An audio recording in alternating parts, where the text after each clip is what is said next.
व्यासं ततो जयमुदीरये नष्टप्रायेषु अभद्रेषु नित्यं भागवत सेवया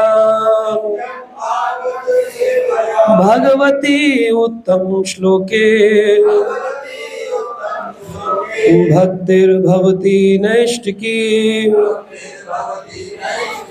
कृष्णाय वासुदेवाय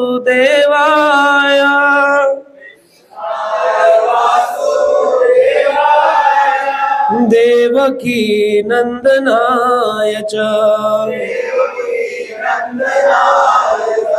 नंदगोपकुमाराय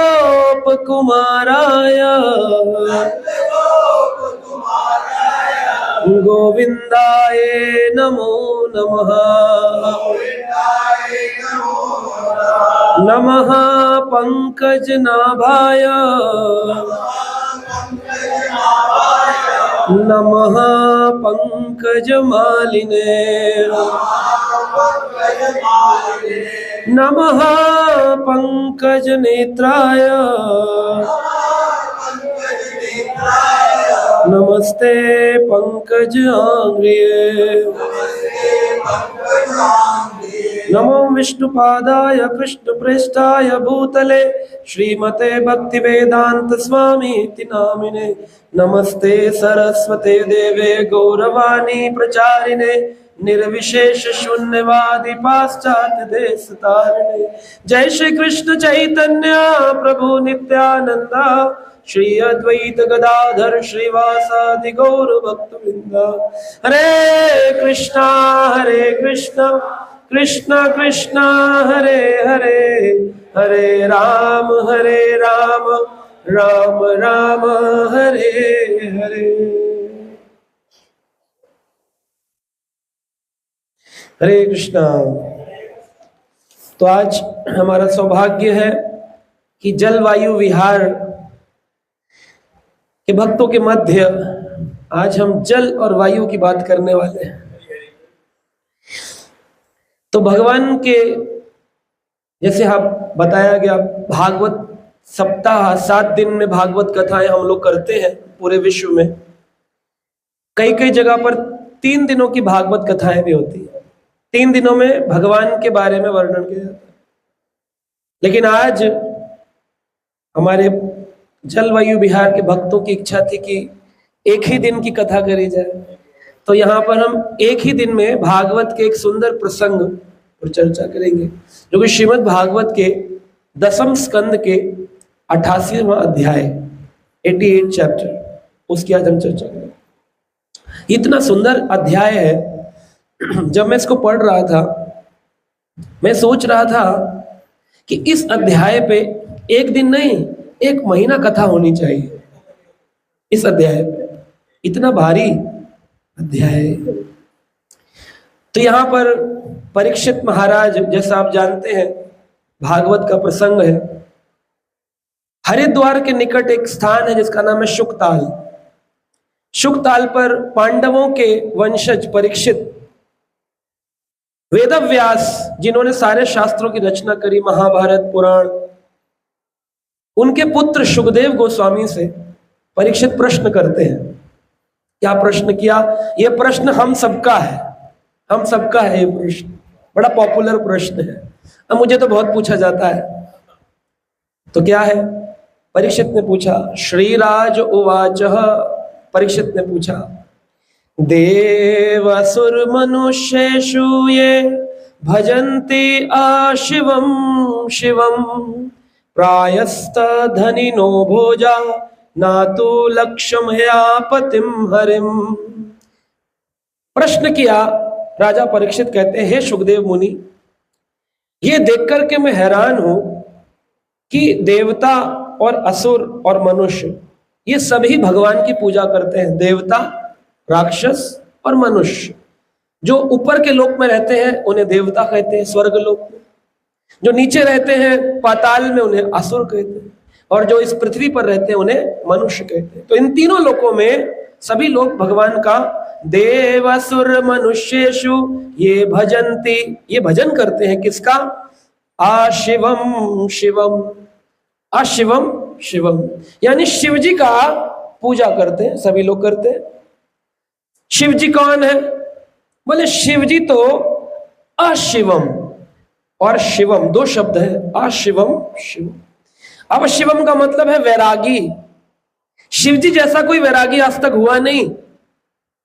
इतना सुंदर उनका परिवार है, उनके पास किसी चीज की कोई कमी नहीं है, लेकिन वह वैरागी शिव एक मृग छाल पहनकर, गले में सर्प लगाकर, जटा में गंगा धारण करके, सर पर चंद्रमौली बनकर कैलाश पर्वत पर बिना किसी महल के शिव जी रहते हैं। आशिव मतलब है वैरागी, शिवम शिव। लेकिन प्रायस्ते धनिनो भोजा, लेकिन ये देखा गया है समानतः वह सभी की, जो बड़े बड़े लोग उनकी पूजा करते हैं, भोजहा इंद्र तृप्ति के लिए वो उनके पास जाते हैं। मतलब एक आदमी है जो गणोपति हो, उसके बाद दुनिया जाती है कि हमको आपसे थोड़ा पैसा चाहिए। जिसके पास पावर ज्यादा हो उससे कहते हैं हमें आपसे पावर चाहिए। लेकिन परीक्षित कह रहे ये बात समझ नहीं आई, शिव जी तो वैरागी हैं, तो वैरागी के पास भोग के मांगने जाते क्यों हो? भोजहा भोगने के क्यों जाते? ये प्रश्न है। और जाते हो तो पा कैसे जाते हो? शिव जी दे भी देते हैं,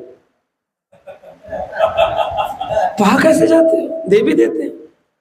और दूसरी ओर नातु लक्ष्मयम पतिम हरिम, जिस विष्णु, जिस कृष्ण का नाम क्या है? लक्ष्मीपति, धनवान, लक्ष्मियों, हजारों लक्ष्मियों का राजा जो है, उसके पास कोई जाता नहीं। और जो जाते हैं कहते वो तो सुदामा की तरह गरीब होते हैं। ये कंट्रोवर्सी समझ नहीं आई। वैरागी धन बांट रहा है और लक्ष्मीपति वैराग दे रहा है। ये तो तगड़ा प्रश्न है, बहुत तगड़ा प्रश्न। परीक्षित ने यह प्रश्न किया।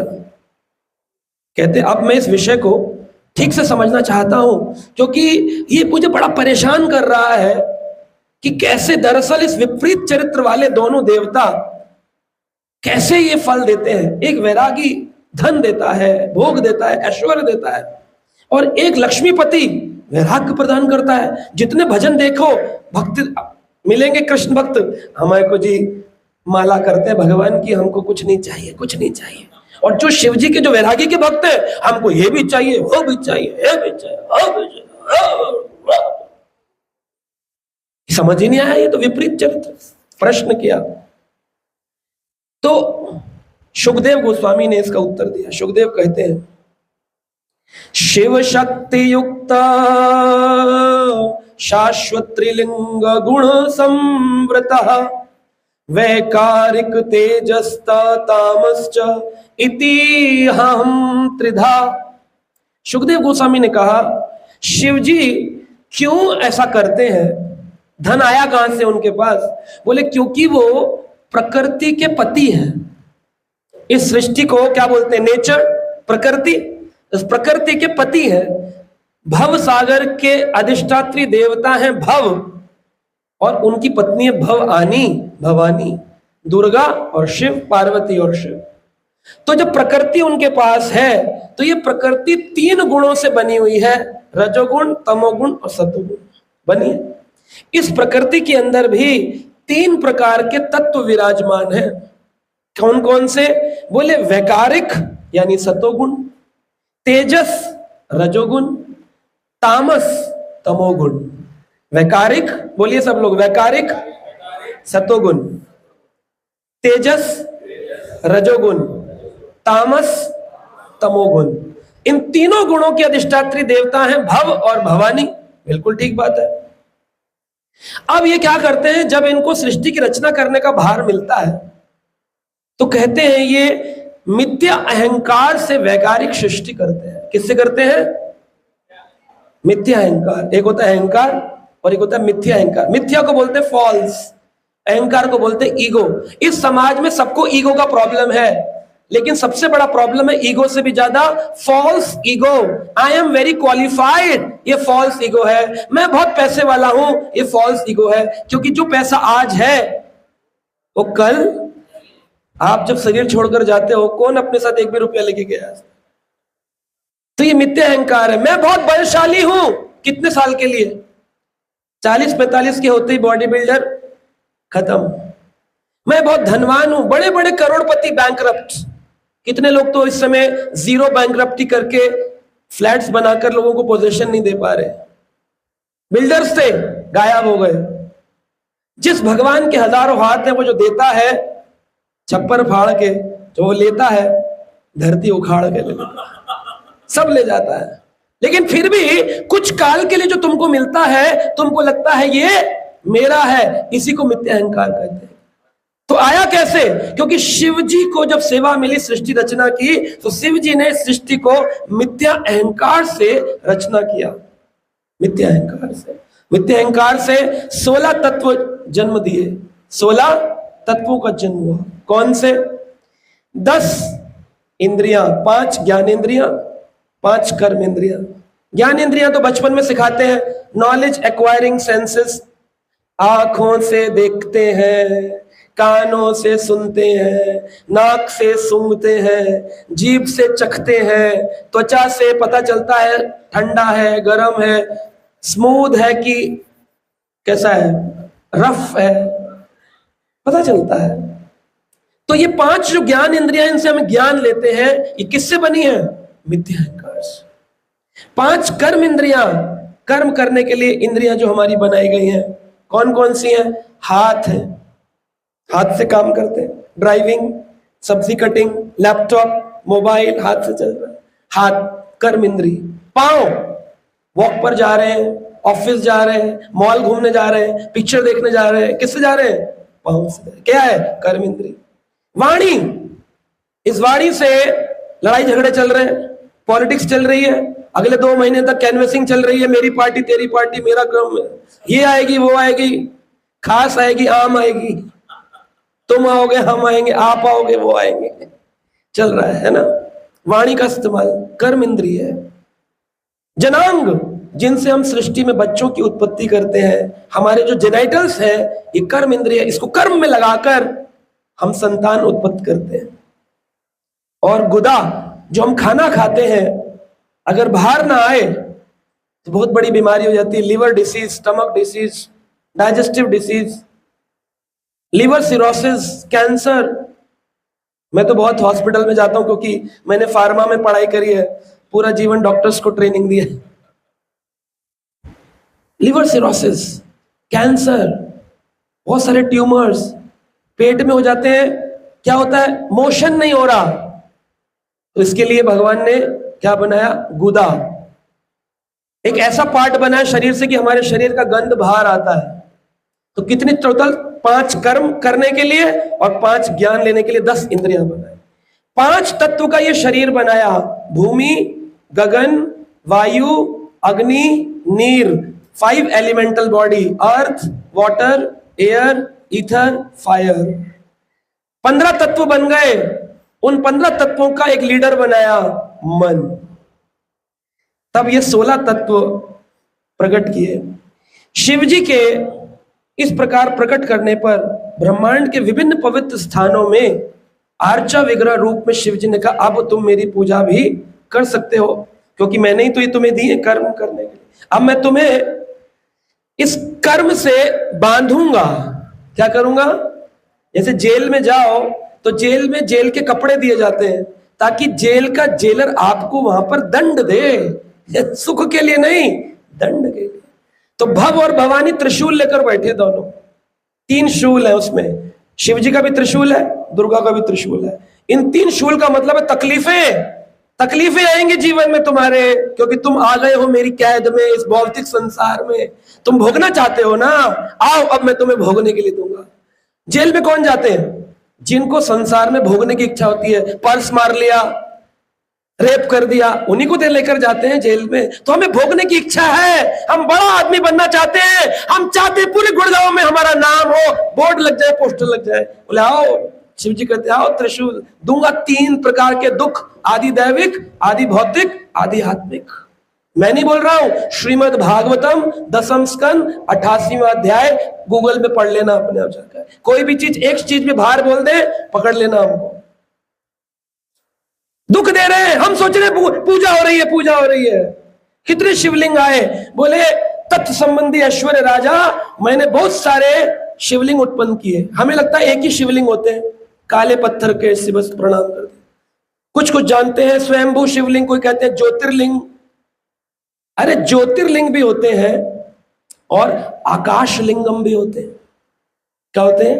आकाश लिंगम। तत्व के लिंगम है, तत्वदर्शी तत्व लिंगम है संसार। कैसे? भागवत कह रही है आकाश लिंगम, जल लिंगम, जल के भी लिंग है। तो लिंग क्या है? क्या है शिवलिंग?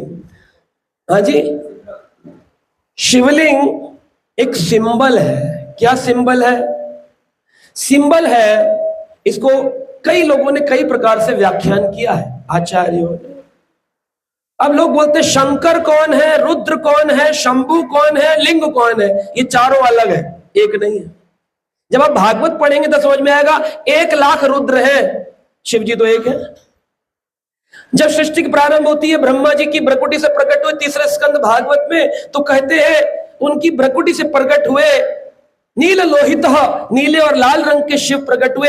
देख करके ब्रह्मा रोने लग गए, अरे ये क्या हुआ है, रो रहा है बच्चा? बोले रोते रोते इसलिए नाम पड़ गया रुद्र।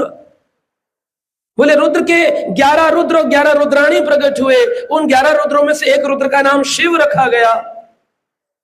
तो बहुत डिटेल है, ये सब चीजें सुनाई परीक्षित को सुखदेव गोस्वामी ने। कहा कई प्रकार के लिंग है, स्वयं प्रकट लिंग होते हैं, ज्योतिर्लिंग जिन्हें कहा जाता है। 12 ज्योतिर्लिंग विश्व प्रसिद्ध है। सोमनाथ जाते, रामेश्वरम शिवलिंग। ज्योतिर्लिंग से क्या मिलता है? बोले ज्योतिर्लिंग से आपको अग्नि प्राप्त होती है। हमारे शरीर में क्या है? 16 तत्व है ना। तो इस 16 में से 5 तत्व जो भूमि, गगन, वायु, अग्नि है, तो आपको एनर्जी मिलती है, अग्नि। ज्योतिर्लिंग से क्या मिलेगी? ज्योति मिलेगी, पावर मिलेगी, एनर्जी मिलेगी। इसलिए लोग ज्योति के पास जाते हैं, ज्योतिर्लिंग। लेकिन कौन सी ज्योति? बोले बचपन में सुनते थे तमसो मां ज्योतिर्गमयम, सुना था? सुना है आप लोगों ने पीछे? कितने लोगों ने सुना है? तमसो मां ज्योतिर्गमयम। एक बच्चे से पूछा इसका मतलब क्या है? कह रहे तमसो मां तुम सो जाओ, मैं ज्योति के पास जाता हूं, ज्योतिर्गमयम। इसका मतलब ये नहीं है, इसका मतलब है अज्ञानता से ज्ञान की ओर जाना है। शिव जी क्या सिखा रहे हैं? अज्ञानता से ज्ञान की ओर जाना है। ओम अज्ञान तिमिरंधस्य ज्ञानंजन शलाकया, मेरी इस अज्ञान रूपी आंखों में आप ज्ञान का प्रकाश फैलाइए। ये बात बताई तो बोले अगर किसी पर कृपा हो जाती है तो क्या होता है? शिव जी अगर किसी पर कृपा कर दे, हरि रहि निर्गुण साक्षात पुरुषम प्रकृते परः सा सर्वदृक् उपदृष्टांता भजनम निर्गुणम भवेत्। भगवान हरि के जो भौतिक गुणों को समझने लग जाता है, जो उनकी पूजा करता है, वो भी भौतिक गुणों से परा चला जाता है। शिव जी क्योंकि प्रकृति के पति है, इसलिए दुनिया को प्रकृति प्रदान कर कर प्रकृति में फंसाने का काम करते हैं, इसलिए वो दे देते हैं। लेकिन हरि तीनों गुणों से परे है, इसलिए हरि कृष्ण का नाम है त्रिगुणातीत निर्गुण, जिनके अंदर भौतिक कोई गुण नहीं है। इसलिए वो अपने भक्तों को भी कैसा बना देते हैं? त्रिगुणातीत, तीनों गुणों से परे निर्गुण बना देते हैं। इसलिए वैरागी भोग देता है और हरि भजन देते हैं। इसलिए तो सुनकर के तो हैरान हो गए, बोले अच्छा ऐसा है। इस पर कई सारे उदाहरण उन्होंने प्रस्तुत किए। सुखदेव गोस्वामी कहते हैं, अरे तुमको नहीं पता परीक्षित, जो प्रश्न तुमने आज मुझसे पूछा है, तुम्हारे दादा युधिष्ठिर महाराज, महाभारत के प्रसिद्ध धर्मराज युधिष्ठिर ने यही प्रश्न नारद जी से किया था।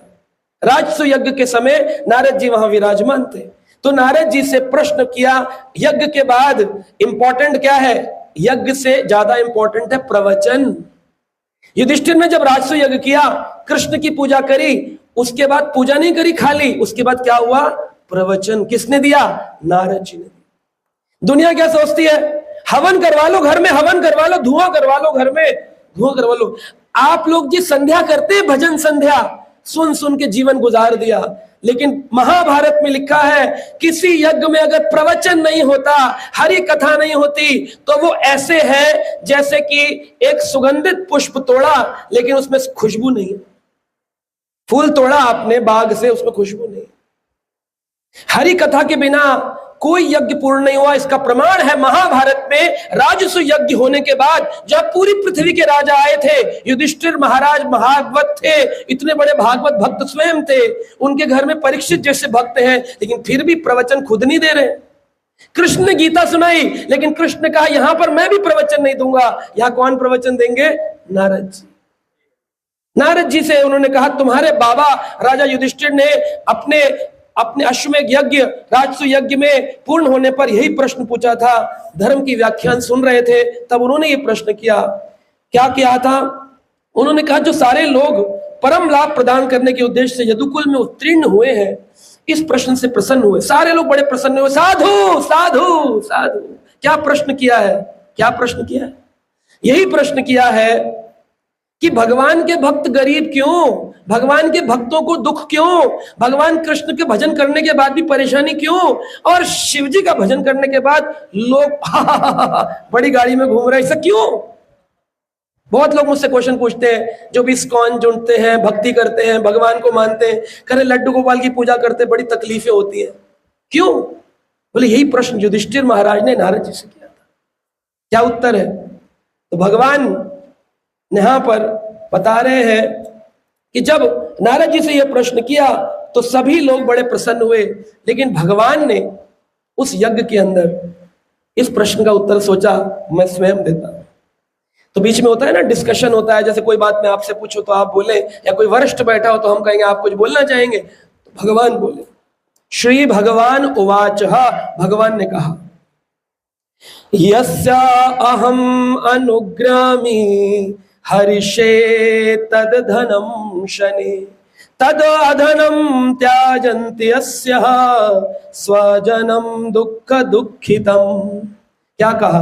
भगवान कहते हैं, यदि मैं किसी पर विशेष कृपा करता हूं, बड़ा मुश्किल है, यदि मैं किसी पर विशेष कृपा करता हूं, आप चाहते हैं कि नहीं भगवान की कृपा?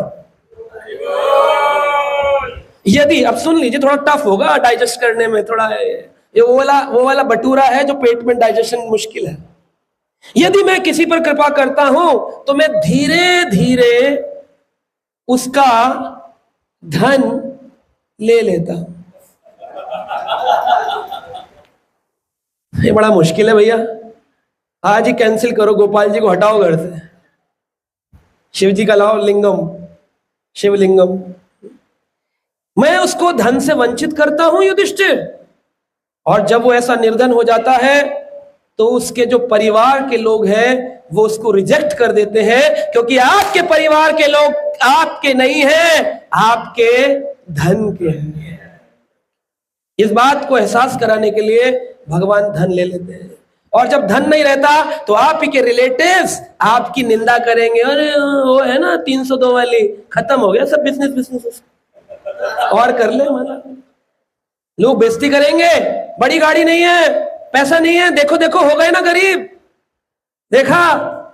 तो क्या ये कर्म का फल होता है? बोले नहीं, भगवान की कृपा होती है, कर्म का फल है। तो बोले ये तो बड़े विशेष भक्तों को होती है। बोले नहीं, जिस दिन भजन शुरू किया उसी दिन से कृपा चालू हो जाती है। तो बोले फिर क्या होगा? बोले इस प्रकार वो बड़े कष्ट पाता है संसार से, तो उसको क्या हो जाता है, जब देखता है रियलिटी ऑफ लाइफ तो उसको वैराग उत्पन्न होता है। एक बार एक बहुत बड़े व्यक्ति थे, धनी, 4 लड़के थे, उनके शरीर छूटने वाला था, 80 वर्ष की उम्र थी, गले में कफ आ गया था। तो जब कफ आता है तो घुर घुर घुर होने लगती है ना, घर घर की आवाज आती है। कंठावृद्धो विधो स्मरणम कुतस्ते। जब कंठ अवरुद्ध हो जाता है तो ठाकुर जी का स्मरण नहीं होता। और अंत मति सुगति, आपने पूरा जीवन जो भी किया हो लेकिन अंत में अगर भगवान का नाम बोल दिया तो बच गए, और अंत में भगवान का नाम नहीं बोला तो बच गए। तो अभी हमारे गुरु महाराज हिज ऑनरेस गोपाल कृष्ण गोसाई महाराज 5 फरवरी को नित्य लीला प्रवेश हुए, तो उनके बारे में हिज ऑनरेस लोकनाथ स्वामी बता रहे थे। बोले मैं महाराज जी के नजदीक था और वो जब बीमार थे तो मैं उनके पास गया और सब लोग बोल रहे थे डॉक्टर कि बस अंतिम समय चल रहा है, देखिए बड़ी क्रिटिकल कंडीशन है। तो मैंने ऐसे ही कहा भक्तों से उनके पास जाकर, हरे कृष्णा। तो जो बॉडी मूवमेंट नहीं हो रही थी, कुछ नहीं था, उनके मुख से निकला हरे कृष्णा, और उसके बाद तुरंत डॉक्टर ने कहा ही इज नो मोर। तो अंतमति सो गई। हमारे गुरु महाराज कहते थे अंते नारायण स्मृति तो हुई। किसको होती है? बोले जो पूरा जीवन प्रिपरेशन करते हैं उन्हीं को एंड में स्मरण होता है। बच्चा 10th में पढ़े ना, आखिरी में बोर्ड का पेपर पढ़ ले, कुंजी लेकर पास नहीं होगा। पूरा साल जो पढ़ाई करते हैं उन्हीं को एंड में बोर्ड का क्वेश्चन समझ में आता है। तो पूरा जीवन जिन्होंने भजन किया होता है उन्हीं को अंत में स्मरण भी होता है। और ठाकुर जी कहते हैं अगर किसी परिस्थिति कारण तुम्हें ऐसा हो गया कि तुम स्मरण नहीं कर पाए तो मैं ऐसी व्यवस्था बनाऊंगा कि तुमको मैं वहां पर खड़ा होकर तुम्हारी मति में खुद प्रवेश करूंगा अगर तुमने पूरा जीवन मेरी सेवा की। अब इस बात को डाइजेस्ट करना बड़ा मुश्किल है। देखिए स्वामी शिला प्रभुपाद हमारे इस्कॉन के फाउंडर आचार्य इसको बड़ी गंभीरता से समझाते हैं। वो कहते हैं भवत उत्थया शुभ अशुभम। प्रौढ़ भक्त जानता है कि बाहर से दिखने वाली अच्छी तथा बुरी परिस्थितियां जिन्हें वह झेल रहा है वो उसके शुभेच्छा हेतु भगवान के मार्गदर्शन का संकेत है। क्या है? जब आपकी लाइफ में भगवान की भक्ति करने पर कोई प्रॉब्लम आए तो इसका मतलब है भगवान आपको अब देख रहे हैं और आपको गाइड कर रहे हैं। बोले वो कैसे? जिस बच्चे के माता पिता उसको स्कूल जाने के लिए डांटते हैं, उस बच्चे को नींद छोड़कर स्कूल जाना बुरा लगता है, तो उस बच्चे की शुभेच्छु होते हैं या उसकी बुराई चाहते हैं? लेकिन उसको तो बुरा लग रहा है, उसको तो बुरा लग रहा है, मुझे स्कूल भेज रहे हैं जबरदस्ती, उसको कष्ट लग रहा है सुबह सुबह उठना, रो रहा है। लेकिन जो माँ बाप कहते कोई बात नहीं, जान दे, सोने दे, 1 महीना पढ़ना होगा पढ़ लेगा, तो वो क्या कर रहे हैं? उसकी भलाई कर रहे हैं, बुराई कर रहे हैं? बुराई। देवता के पास गए, आपने कहा मुझे बंगला दे दे, लेकिन उस बंगले से कितना बड़ा अहंकार बन जाएगा ये आप नहीं जानते। लेकिन भगवान तभी बंगला देंगे जब बंगला सहने की शक्ति हो। सुदामा को भगवान ने इतनी बड़ी सुदामा पूरी प्रदान करी, लेकिन सुदामा उसमें एक पल नहीं रहे क्योंकि सुदामा के अंदर वैराग्य था, भक्ति थी। तब दी जब उनकी रहने की इच्छा नहीं थी। ध्रुव को तब मिला जब उनकी रहने की इच्छा खत्म हो गई।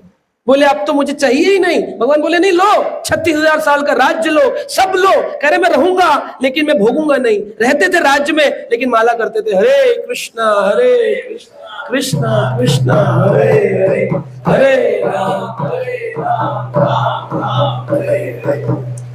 खेलने जा रहा है बच्चा, एग्जाम है कल, तो क्या कहेंगे माँ बाप? क्या कहेंगे? जाओ बेटा, खेलोगे कूदोगे तो बनोगे नवाब। कहेंगे? क्या कहेंगे? खेलोगे कूदोगे तो बनोगे गंवार, पढ़ोगे लिखोगे तो बनोगे होशियार। अब आप गलत रास्ते पर जा रहे हो, अहंकार के रास्ते पर, दिखावे के रास्ते पर, झूठे रास्ते पर, फॉल्स इल्यूजन। कोई आपको पसंद नहीं कर रहा, फिर भी आप उस रास्ते पर जा रहे हो और भगवान उससे रोकेंगे, लेकिन देवता आपकी मदद करेंगे। जा, आजा मेरे जाल में, मेरे जेल में आ, क्योंकि उनकी सेवा है। दैट इज देयर विल, उनकी इच्छा है। 4 बेटे थे पिताजी, अंत समय में घुरघुर गला हो रहा था। बोले पिताजी क्या हो गया? कुछ कहना चाहते हैं, कुछ कहना चाहते हैं। वसीयत में बताएंगे किस बच्चे को कितनी प्रॉपर्टी दी। अंत समय में बुलवाओ। आयुर्वेद डॉक्टर को बुलाया। डॉक्टर साहब हमारे पिताजी की घुरघुर हो रही है, घुरघुराहट हो रही है, कुछ दवाई दीजिए। बोले हमें दवाई तो दूंगा, 5 लाख रुपए लगे। बच्चे बोले कोई बात नहीं, 5 लाख लग जाए, वसीयत मिल जाए। उनको ना पिता से मतलब, ना उनकी गुरगुराहट से मतलब, उन्हें तो अपनी जमीन जायदाद से। ये फैक्ट ऑफ लाइफ बता रहा हूं। किसी को एक्सेप्ट होता है, कोई एक्सेप्ट नहीं करता है। जब बिल्ली कबूतर के ऊपर पंजा मारती, कबूतर आंख बंद कर लेता है, मैंने देखा ही नहीं, तो क्या खाएगी नहीं? Fact of life, reality of life. Nobody loves us, everybody loves our money. सबको हमारा पैसा, हमारा ऐश्वर्य, हमारी चीजें, हमारी वस्तु, हमारी सेवा ये पसंद है। हम नहीं पसंद है, हम नहीं पसंद है। तो उन्होंने 5 लाख रुपए लगाकर दवाई मंगाई, औषधि दी, घर गई, गुजरात ठीक हो गई। ठीक हुई तो बोले, हाँ पिताजी बोलिए। बोलिए बोलिए, क्या बोलना चाह रहे थे? बोले, मैं बोलना चाह रहा था कि वो जो झाड़ू में लाया था वो बाहर गाय बैल के पास पड़ी है और बैल उसे पैरों से कुचल रहा है। तुम लोग झाड़ू की अगर ख्याल नहीं रख सकते तो मेरी इतनी सारी जमीन जायदाद का ख्याल कैसे रखोगे? बोलते बोलते उनके प्राण बैल बैल बैल बैल बैल झाड़ू झाड़ू करते। बच्चे बोले, वसीयत भी नहीं बताई। और अंत में किसका स्मरण किया? तो क्या बने होंगे अगले जन्म में? Everything is, all is well, you become bell. All is well. तो बहुत गहराई से समझने वाले शास्त्र होते हैं। भागवत ऐसे नहीं कोई कहानी किस्सा, ये शास्त्र है। और इन शास्त्रों को हमने जन्म से अपने घर में सुना। मेरी ग्रैंड मदर पढ़ा करती थी भागवत को, हमें सुनाती थी कहानियां, बहुत सारी सुंदर सुंदर कथाएं, जगन्नाथ जी कथाएं हम नाइट स्टोरीज में सुनते थे। और जब मैं इस्कॉन में आया, मैंने पढ़ना शुरू किया, मैं कहा ये सब तो हमने सुन रखा है। मुझे कभी ऐसा लगा ही नहीं मैंने कुछ नया सुना है। मैंने बहुत कुछ सुना था। और आज भी लोग बोलते हैं, आप कहाँ से रामायण की इतनी कथाएं सुना देते हो? ये मैंने ऐसे नहीं किया कि यहाँ आकर के सीख लिया, बहुत बचपन में सुना है, सुनते थे हम। तो वो बोलते हैं कि भीष्मदेव ने भी युधिष्ठिर से एक आश्चर्य व्यक्त किया था। भीष्म पितामह ने युधिष्ठिर से एक आश्चर्य व्यक्त किया। क्या? यत्र धर्मसुतो राजा गदा पाणी वृकोदरः कृष्णो अस्त्रि गांडीवम चापम सुहत कृष्णस्तो विपतः नाहस्य कहिष्यतम राजन पुमानवेति विदित्सतम यद् जिज्ञासया युक्ता मोयन्ति कवयो अपि। बहुत सुंदर प्रश्न किया। भीष्म ने कहा, ओहो हो, कितने ही विचित्र बात है। यत् धर्म सुतो राजा, पांडवों में धर्मराज युधिष्ठिर है, जिनको धर्मराज कहते हैं। अच्छा क्या बुरा क्या उनको सब पता है, फिर भी वो जुआ खेलने चले गए। कितनी आश्चर्य की बात है। जिन्हें पता है कि जुआ खेलना अधर्म है, फिर भी वो चले गए। क्यों? क्योंकि वो क्षत्रिय थे, वो किसी चीज को रिजेक्ट नहीं कर सकते, तो उनको जाना पड़ा, चले गए। तो वो कह रहे, ये बात तो बड़ी आश्चर्य की बात। ओहो, यत्र धर्म सुतो राजा, धर्मराज युधिष्ठिर थे, और राजा गदा पाणी वृक उदरहा, भीम के पास गदा है। अगर हार भी रहे थे तो एक शकुनी को मारते खींच के, खत्म हो जाता। वो भी चुपचाप खड़े, उनकी गदा काम नहीं आ रही, गदा नहीं चला सकते थे। कृष्णो अस्त्री गांडीवम, और देखते हैं गांडीवधारी महान योद्धा कृष्ण भक्त अर्जुन एक बाण से हवा को रोक सकते थे, वो कुछ कर नहीं पाए। उनका सारा राज्य दुर्योधन ने छीन लिया, कुछ क्यों नहीं कर पाए। गांडीवम चापम श्रुतम कृष्णस्तो विपम, और कहते हैं इन सब के ऊपर पांडवों के परम चित्तक भगवान कृष्णस्तो विपम उनके साथ ही थे। ऐसा नहीं था कि कृष्ण नहीं थे, मूर्ति थी, विग्रह था, कृष्ण साथ थे। फिर भी क्या हुआ, पांडवों को अपना राज्य छोड़कर जंगलों में जाना पड़ा। ओहो, ये क्या हो गया? इतनी भक्ति करने के बाद भी ऐसा, रात दिन कृष्ण भजन करने के बाद ऐसी विपदाएं क्यों उपस्थित हो गई? तो कहते हैं, हे राजन, कोई भी भगवान की योजना को नहीं जान सकता, कोई भी भगवान की योजना को नहीं जान सकता। आप किए दुख होत है, हरि किए सुख होए। आप किए दुख होत है, आप करेंगे उस कर्म में दुख होगा, लेकिन जब हरि करेंगे उस कर्म में सुख होगा। शुरुआत में कष्ट है, लेकिन बाद में बहुत आनंद है। पांडवों ने उस समय तो जंगलों में घूमे, लेकिन अंत में विजय किसकी हुई? तो कृष्ण जिताया कि नहीं? तो शुरुआत के कष्ट को तो लोग देख लेते हैं, हाय हाय हाय पैसा छीन लेंगे। हम छोटे छोटे सुख को ढूंढ रहे हैं और बड़े सुख को खो रहे हैं, बड़े सुख को खो रहे हैं। तो इस प्रकार उन्होंने कहा, किंतु बड़े बड़े दार्शनिक पूर्ण जिज्ञासा करते हैं, किंतु भी फिलोसफर्स बड़े बड़े ग्रंथ पढ़ेंगे, दुर्गा सप्तशती पढ़ेंगे, शिव चालीसा पढ़ेंगे, हनुमान चालीसा पढ़ेंगे, रामायण पढ़ेंगे, फिर भी मोहग्रस्त संसार से निकलना उनके लिए impossible. It's impossible, it's very very difficult. कोई निकल गया, सोचो हरि कृपा हुई है उसके, हरि कृपा हुई है उसके ऊपर।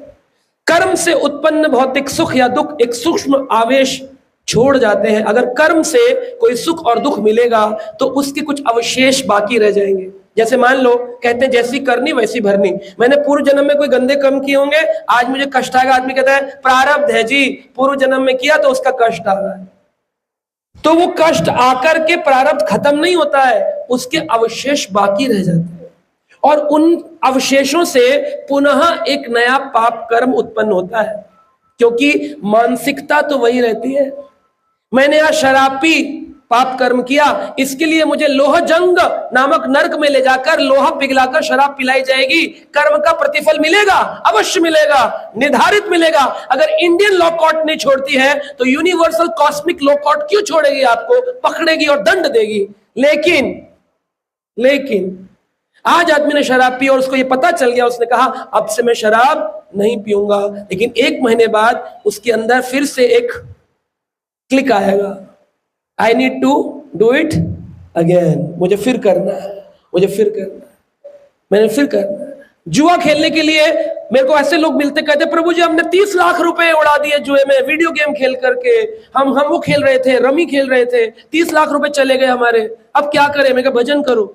भजन होता नहीं है, जाकर के मंदिरों में दूध चढ़ाते हैं, शिवलिंग को पानी चढ़ाते हैं। अरे वो तो आपको और फंसाएंगे, क्योंकि उनकी सेवा है, उनकी सेवा फंसाएंगे। सूक्ष्म पाप कट गया, दुख आया, लेकिन उसका सूक्ष्म अवशेष रह जाएगा, मानसिकता वही रहेगी। वही लोग 2 महीने बाद कहते प्रभु जी अब हम नहीं करेंगे, आप हमें अपनी शरण में ले लो, साथ रख लो। मैं कहता हूं ठीक है, आया करो। आएंगे नहीं। 2 महीने बाद मैं पूछूंगा कहां गए आप? कह रहे प्रभु जी मैंने लोन लेकर फिर से 30 लाख रुपए लगाए थे, अब मैं फिर हार गया हूं, मतलब अब 60 लाख हो गया। तो ये अवशेष रह जाते हैं मनोभिष्ट के अंदर, मन के अंदर, और ये हमें बार बार पाप कर्मों में लगाते रहते। लेकिन भगवत कृपा से जो दुख मिलते हैं, जब आप माला करेंगे हरे कृष्ण कृष्ण कृष्ण हरे हरे, हरे राम राम राम हरे, तो क्या होगा? तो भगवान भी कष्ट देंगे, और वो जो कष्ट देंगे वो आपके जो पूर्व प्रारब्ध है उनको स्क्रैच करेंगे, ऐसे निकालेंगे अंदर से, कि कोई अवशेष बाकी ना रह जाए। एक बार इतना कष्ट दे दूं ताकि इस जीवात्मा को दोबारा इस दुखालय संसार में आना ही ना पड़े। अवशेष तो निकालें, अवशेष निकालेंगे तो कष्ट भी होगा। मां जाए डॉक्टर के पास और डॉक्टर को जाकर कहे डॉक्टर साहब मेरे बच्चे के पैर में फोड़ा हो गया है। डॉक्टर कहेंगे तो इन्फेक्शन है, इसको तो काटना पड़ेगा टांग, अगर नहीं आपने फोड़ा कटवाया। अरे फोड़ा कटेगा तो बच्चे को दर्द होगा। बोले नहीं, पस निकालना पड़ेगा, पूरा नीचे से स्क्रैचिंग करनी पड़ेगी, सर्जरी करनी पड़ेगी। बोले नहीं डॉक्टर साहब दर्द होगा, हमसे देखा नहीं जाएगा। बोले आज नहीं करवाओगे तो कल टांग कटवानी पड़ेगी। तो भगवान अपने भक्त के लिए, कृष्ण क्या करते हैं, अपने भक्तों को जब देखते हैं कि भजन के मार्ग में आ गया है तो थोड़ा सा दुख देते हैं, स्क्रैचिंग करके फोड़ा से मवाद पस निकाल देते हैं ताकि कल को टांग ना कटवानी। तो भगवान की बड़ी विशेष कृपा है। तो उन्होंने कहा कि कर्म से उत्पन्न जो भौतिक सुख है उनके अवशेष छूट जाते हैं, लेकिन ऐसे सुख दुख जो भगवान की इच्छा से उत्पन्न होते हैं वह तत्कालीन उद्देश्य पूरा हो जाने के पश्चात ऐसा कोई अवशेष नहीं छोड़ते। ये भागवत में लिखा है, कोई अवशेष नहीं बचेगा। तो उन्होंने कहा, यमराज से यमदूतों ने पूछा कौन व्यक्ति आपके नरक में आता है? तो यमराज ने स्वयं अपने मुख से ये बात कही, नरक में कौन आता है? मैंने नहीं कहा, मुझे मत पकड़ना। किसने कहा? यमराज ने कहा यमदूतों से, भागवत के 6ठे स्कंद। क्या कहा? जिह्वा न वक्ति भगवत गुण नाम ध्येयम चेतश्च न स्मरन्ति तत्चरणारविंदम कृष्णानो नामाति यच्छरेकादपि तान दव्यम असतो कृष्ण विष्णु कृतयान। उन्होंने कहा, मेरे सेवकों, यमदूतों सुनो, तुम मेरे पास केवल उसी पापी व्यक्ति को लाओ जिसने अपनी जिह्वा से कभी भगवान का नाम, जिह्वा नवगति भगवत नाम गुण ध्येयम, भगवान का नाम और उनके गुण उसने कभी अपनी जिह्वा से न गाए हो, ऐसे व्यक्ति को पकड़ लाओ। तो नर्क लाने का पहला परफॉर्मा, पहली प्री रिक्विजिट बढ़ा गया। नर्क में एंट्री किसको मिलेगी? जैसे वोटिंग कार्ड के लिए एंट्री होती है, नंबर 1 पॉइंट, जिह्वा नवगति भगवत गुण नाम ध्येयम, जिसके जिह्व से कभी हरे कृष्ण कृष्ण कृष्ण हरे हरे, हरे राम आप लोगों ने तो आज बोल लिया, तो आपका पहला पॉइंट तो कट गया। चेतश्च स्मरन्ति तत्चरणारविंदम, जिनका हृदय चेतना कभी भगवान का स्मरण न करती, जिनके मन में कभी भगवान का स्मरण न आता हो, जो भगवान के चरणारविंदों के प्रति समर्पित न हो। कृष्णाय नो नामाति, यमराज ने किसका नाम लिया? यमराज ने ये तो नहीं बोला विष्णु नो नामाति, उसने ये भी नहीं बोला यमराज ने भगवान नो नामाति, ये भी नहीं बोला गणपति नो नामाति, ये भी नहीं बोला शिवो नो नामाति, क्या बोला? कृष्णाय नो नामाति यश्चर एकादपि तानय धव्यम असतो कृत विष्णु कृत्यान। भागवत का श्लोक है। कहा, जिसने एक बार भी मेरे सामने सर न झुकाया हो। यहाँ भगवान है, इतने सारे लोग यहाँ आए हैं, बैठे हैं, उठकर चले जाएंगे। कितने लोग आएंगे जो भगवान के सामने सर झुकाएंगे? जिसने सर न झुकाया हो, जिसने मुख से नाम ना लिया हो, जिसने कभी मेरा स्मरण ना किया हो, जिसने मेरे चरण, जिसने भगवान कृष्ण के चरण ना पकड़े हो, मेरे पास केवल उनको भेजो जो कृष्ण के प्रति अपना कर्तव्य ना निभाते हो, जो मनुष्य जीवन का एकमात्र कर्तव्य है, उस कर्तव्य को जो पूरा ना करते हो, ऐसे मूर्खों को और धूर्तों को मार मार के मेरे पास लेकर आओ। ये मैंने नहीं बोला है। अब इसमें कई लोग होंगे, भाई इस्कॉन वाले हैं ना इसलिए ऐसी बात कर रहे हैं। आप किसी भी ब्रह्मांड की भागवत उठा लीजिए, गीता प्रेस की उठाइए, सुख सागर उठाइए, 6 स्कंद 3 अध्याय 29 नंबर श्लोक पढ़िए। मेरी वाणी नहीं है, यमराज की वाणी। मैंने भी पढ़ करके नौकरी छोड़कर भजन करना शुरू किया। तो मैं ये नहीं कहता हूं कि आप नौकरी छोड़ो, लेकिन मैं ये कहता हूं भगवान ने इतना कुछ दिया है आपको कि आपके पास 5 मिनट नहीं है कि उनका नाम लेकर उस नरक से बच सकते हो। इतना फ्री ऑफ कॉस्ट, उसमें कोई पैसा भी नहीं लग रहा कि तीर्थ यात्रा पे जाना पड़ेगा, 11,000 का रुद्र अभिषेक कराना पड़ेगा, कुछ नहीं। घर बैठे बैठे बोलो हरे कृष्णा कृष्णा कृष्णा हरे हरे, हरे राम तो बस मुक्त हो जाएगा। अब इस छोटे से कार्य के लिए लोग नहीं लगेंगे। किस कारण से? पहले ही बताया, शिवजी ने सृष्टि की रचना मिथ्या अहंकार से करी। इस व्यक्ति को अहंकार होता है कि जो मैंने किया है और जो मैं कर रहा हूं, तुम मुझे बताने वाले कौन हो? Who are you? और वो व्यक्ति मानेगा नहीं। No, I am not agreeing on this point. I have lot of questions. Come on, ask me. I will give you references. मैं आपको सब कुछ प्रमाणित प्रदान करूंगा। फिर भी ना समझे, उसका मिथ्या अहंकार उसके सर पर चढ़कर बोल रहा है नरक में तुम्हारी एंट्री निश्चित है। निश्चित है, मैं नहीं बोलता हूं। विश्वनाथ चक्रवर्ती ठाकुर ने कहा, अगर भगवान के भक्तों को दुख ना मिलते हो तो भगवान गीता में ये श्लोक ना कहते हो। कौन सा श्लोक?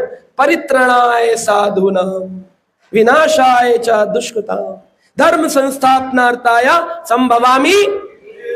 अब साधुओं को परित्राण करने आता हूं, साधुओं का उद्धार करने आता हूं। तो किस चीज का उद्धार कर रहे हैं? साधु को कष्ट है तभी तो निवारण करने आ रहे हैं। इसका मतलब साधु को कष्ट मिलता है। विश्वनाथ चक्रवर्ती ठाकुर ने प्रमाण प्रस्तुत किया। भक्तों को कष्ट मिलेगा, भक्त को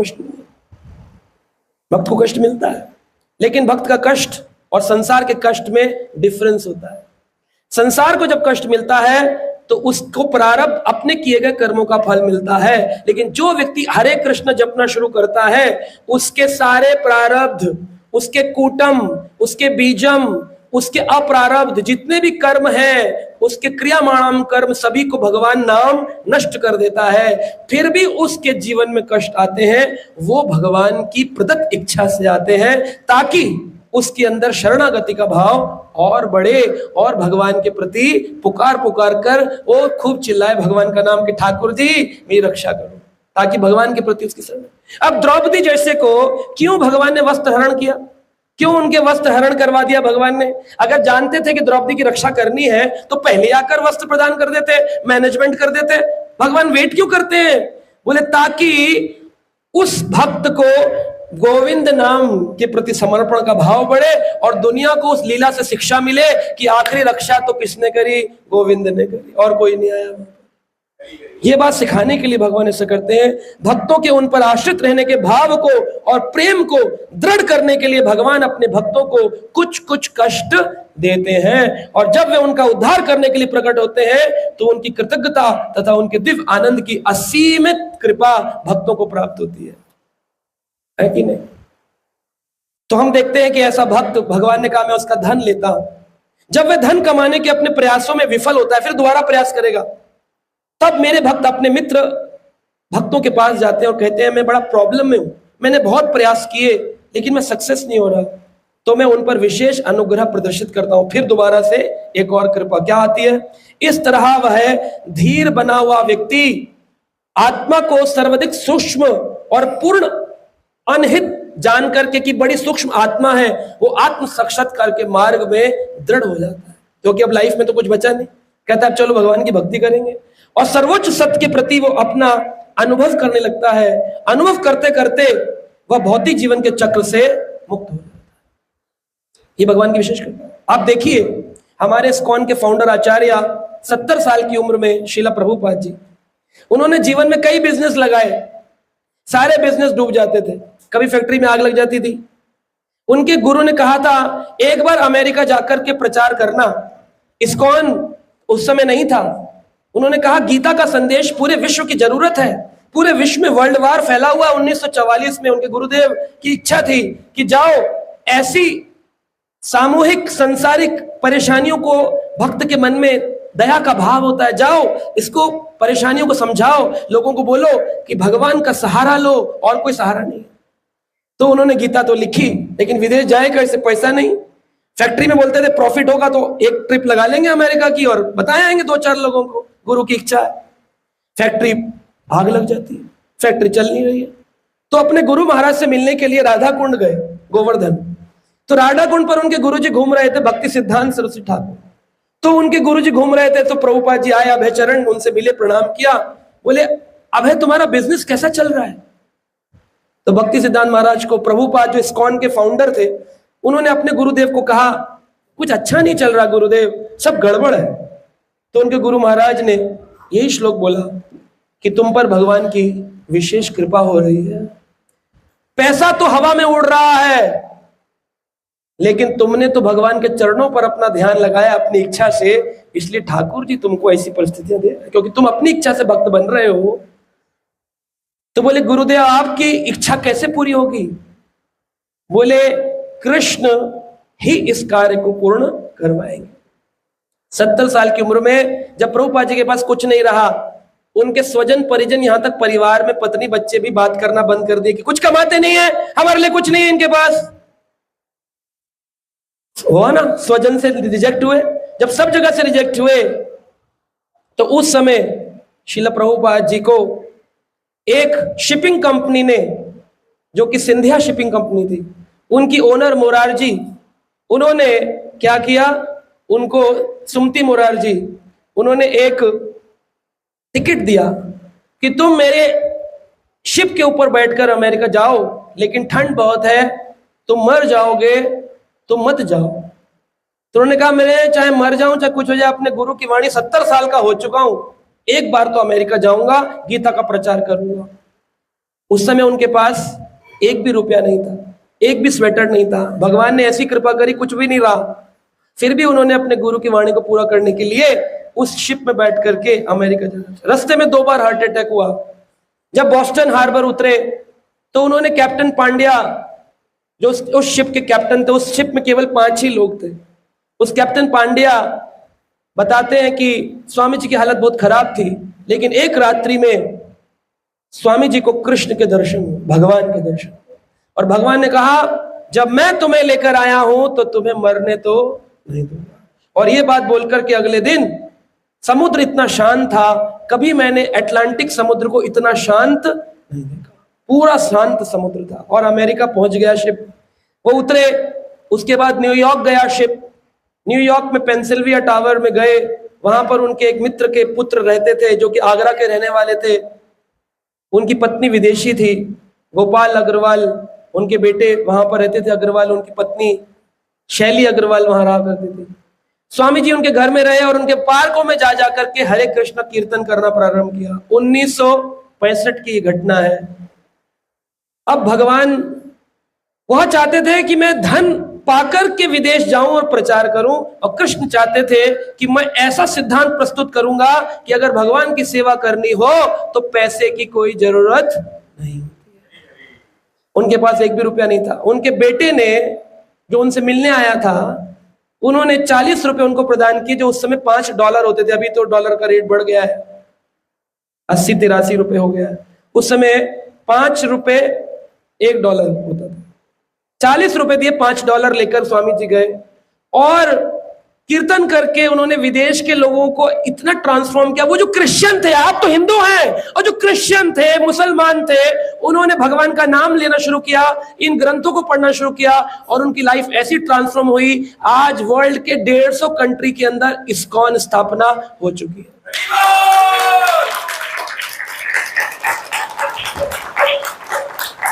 स्वामी प्रभुपाद जी जब 1972 में इंडिया आए, तो इंडिया में जब एयरपोर्ट से उतरे तो उनके पीछे उनके हजारों विदेशी शिष्य थे। तो उन्होंने टैक्सी का किराया दिया 40 रुपए, दिल्ली के अंदर एयरपोर्ट से छिप्पीवाड़ा चांदनी चौक जाने के लिए 40 रुपए प्रदान करके वो टैक्सी से वहां पहुंचे। और वह 40 रुपए जो उनके अमेरिका जाने के टाइम, यानी 1965 से 1972 तक, कितने साल? 7 साल 40 रुपए भी खर्च नहीं किए और अमेरिका में पूरा ट्रांसफॉर्मेशन कर डाला। लोगों के मन में भाव आता है इस्कॉन वाले आए हैं, पैसा लेने आए हैं, ये साधु लोग चंदा लूटने आए हैं। कुछ नहीं लूटा, लोगों का जीवन बदल डाला। आज जितने भी राधा कुंड, वृंदावन, जगन्नाथपुरी, जितने साधु हैं, आर्ट ऑफ लिविंग वाले, चाहे वो कोई भी हो संस्था वाले, सब स्वामी प्रभुपाद जी के नाम को सल्यूट करते हैं कि 70 साल में एक व्यक्ति ने पूरे विश्व में भारत का परचम लहरा डाला। कितनी बड़ी बात कोई कर सकता है? अनइमेजिनेबल। ये बिल्कुल प्रूफ होता है जो भगवान की विशेष कृपा पात्र होते हैं, ठाकुर जी पहले लेते हैं फिर देते हैं। आज प्रभुपाद जी के नाम पर 150 कंट्रियों के अंदर 950 मंदिर है और हर मंदिर 100 करोड़ से ऊपर का है। किसका पैसा है ये सारा? प्रभुपाद जी का।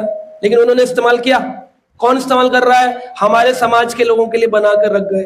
अकबर लाल किला बना गया, प्रभुपाद जी मंदिर बना गए। लाल किले में लोग कबूतर बैठ रहे हैं और वहां पर भक्त प्रसाद पा रहे हैं। और बड़े बड़े नेता मूर्तियां लगाए जाते हैं पार्कों में, उस पर कबूतर बीट करते हैं। यहाँ प्रभुपाद जी की मूर्ति लगाकर लोग आरती कर रहे हैं, अपने जीवन को सफल बना रहे हैं। आपको देखना करना क्या है? नेताजी नेताजी नेताजी या हरि बोल हरि बोल हरि बोल? चॉइस आपकी है। भगवान ने ABCD के अंदर चॉइस दी है। B for birth, D for death, C for BCD, C for choice. बूढ़े बूढ़े लोग हैं, घर में पड़े टीवी देख रहे हैं, लेकिन माला नहीं जप सकते। क्यों? मिथ्या अहंकार से सृष्टि की रचना लिंगम भगवान शिव ने करी। तो यहां पर बताया गया। तो सुखदेव गोस्वामी ने परीक्षित को ये सारी बात बताई, तो वो पूछने लग गए, ऐसा कोई उदाहरण है कि शिवजी ने किसी भक्त को फल दिया हो और वो देवता को ही परेशान करने लगा हो? तो उन्होंने कहा हाँ, इस संबंध में एक प्राचीन ऐतिहासिक कथा सुनाता हूं। क्या? बोले, व्रको नाम सुरम पुत्रम शकुने पथि नारदम दृष्टामाशुतोषम प्रपच्छ देवेशो त्रिषु दुर्मति। शिवजी की एक घटना बताई।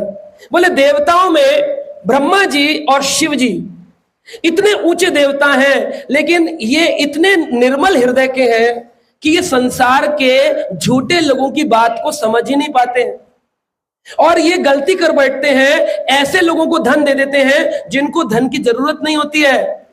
इतने कृपालु हैं, एक लोटा जल और दूध पर लोगों को धन दे देते हैं और उसी धन से फिर लोग दूसरों को रौंदते हैं, अपना अपना रौब दिखाते हैं, अपनी हिटलरगिरी दिखाते हैं, अपनी बॉसगिरी दिखाते हैं, अपनी ओनरशिप दिखाते हैं। क्यों करते हैं ऐसा? कहे उदाहरण, बोले हाँ, व्रको नाम असुरम, एक असुर था, राक्षस, उसका नाम था व्रक। किसका पुत्र था? पुत्र शकुने है, उसके पिता का नाम था शकुनि।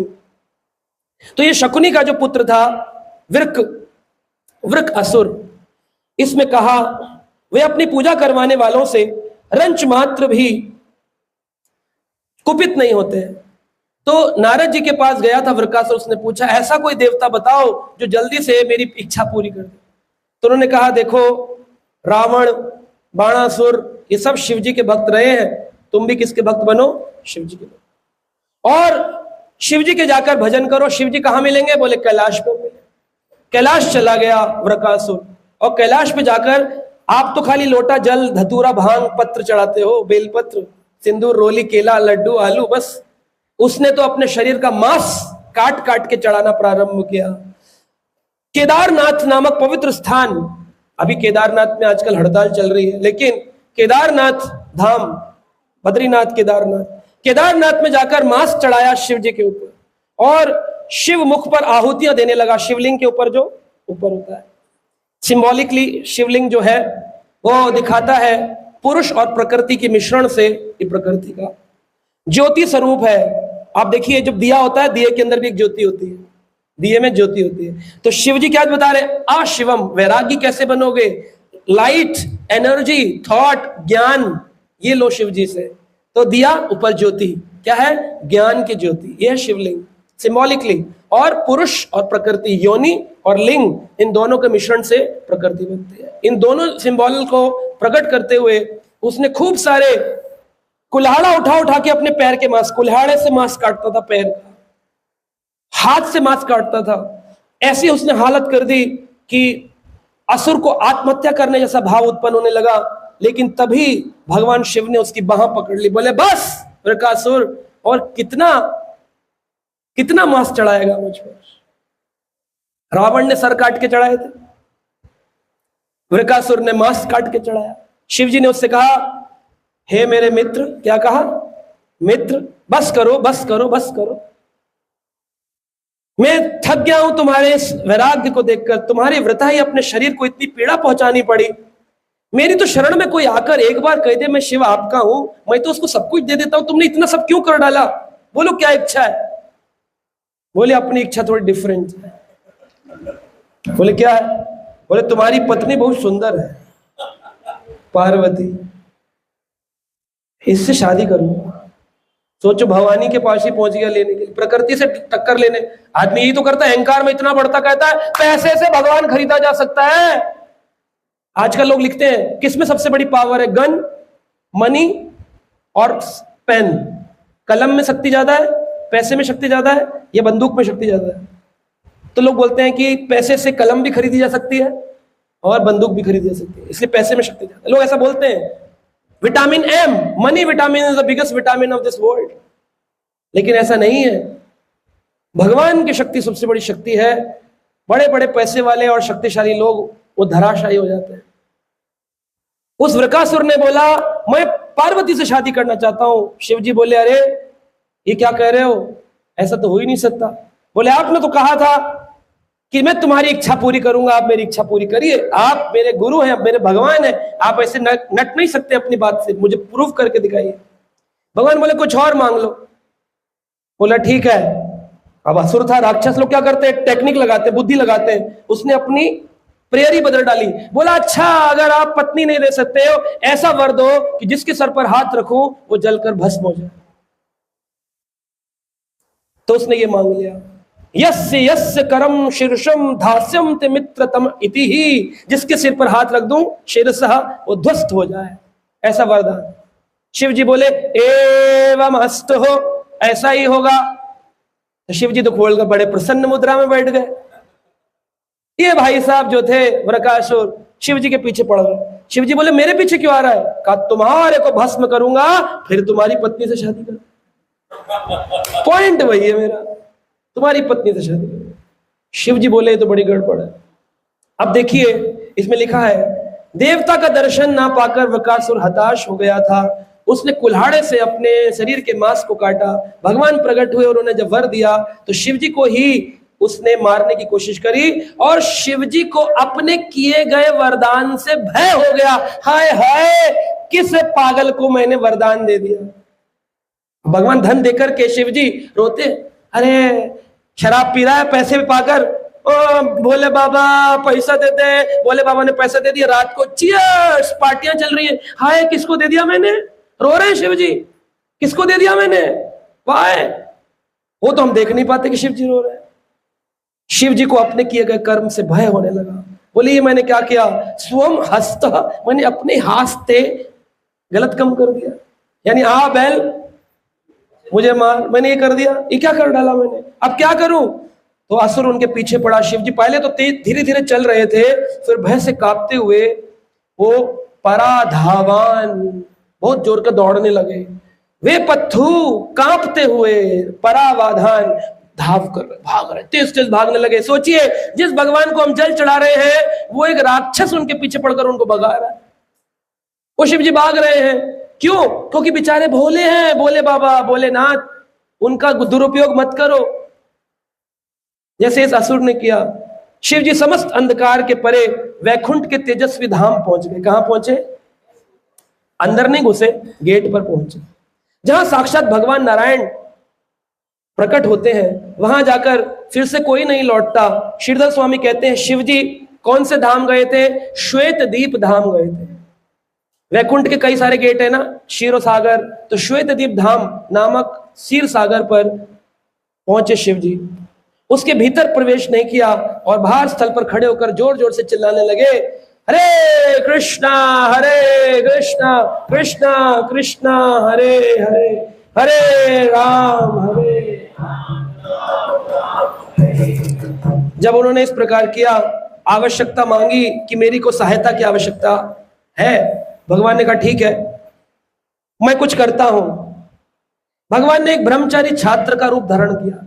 भगवान कृष्ण ने ब्रह्मचारी छात्र, एक छोटे से ब्रह्मचारी डिवोटी बन गए और मेखला पहन ली, एक मर्ग चर्म डाल लिया, दंड ले लिया और जप माला ले ली और जप करते हुए शिव जी को बोला, तुम यहीं रुको, मैं जाता हूं। वृकासुर आ रहा था पीछे से भागता हुआ। भगवान पहुंच गए, नारायण, अपना ही नाम ले रहे हैं, नारायण।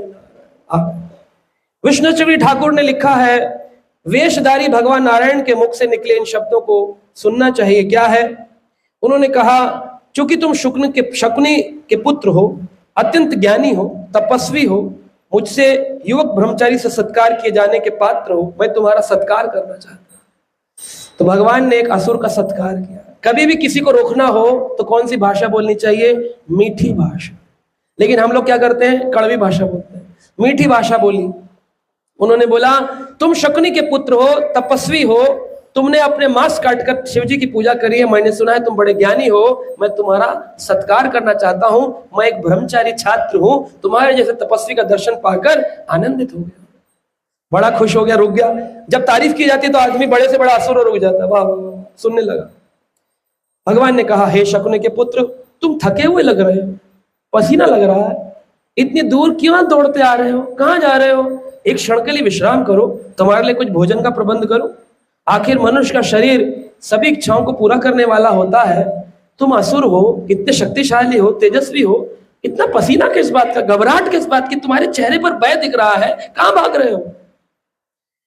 यदि आप मुझे योग्य समझे तो मुझे बता सकते हैं क्या प्रॉब्लम है, मैं कोशिश करूंगा, अपने गुरुदेव से पूछूंगा, सॉल्व करेंगे, मैं आपकी हेल्प कर सकता हूं। सुखदेव गोस्वामी कहते हैं, इस प्रकार कृष्ण के सुंदर शब्दों में वक्रासुर फंस गया।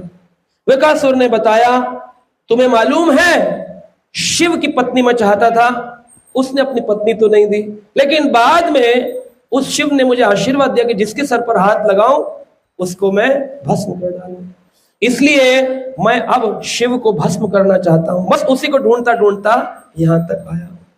ओ, तो भगवान बोले, समझ गए, अच्छा अच्छा, जबकि जान रहे थे, लेकिन भगवान इतना इंगेज किए उसको, उसके माइंड को इंगेज किए।